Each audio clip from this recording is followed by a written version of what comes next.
ভালোবাসলেই ঘর বাঁধা যায় না এই মুভিটি দেখতে হলে আমার চ্যানেলটিতে লাইক এবং সাবস্ক্রাইব করে পাশের বেল আইকনটি বাজিয়ে দিন।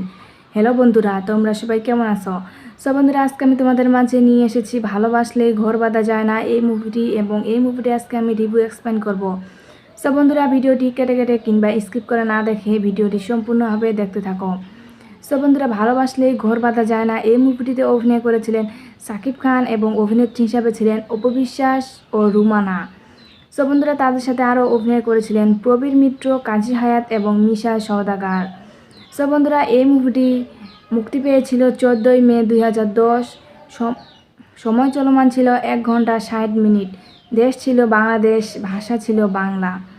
সো বন্ধুরা, আশা করি আমার ভিডিওটি তোমাদের প্রত্যেকের অনেক অনেক ভালো লাগছে, এবং আমার পরবর্তী ভিডিও পাওয়ার জন্য আমার বন্ধু হয়ে অবশ্যই চ্যানেলটিতে লাইক এবং সাবস্ক্রাইব করে পাশে থাকবেন। ভালো থাকবেন, সুস্থ থাকবেন, ধন্যবাদ।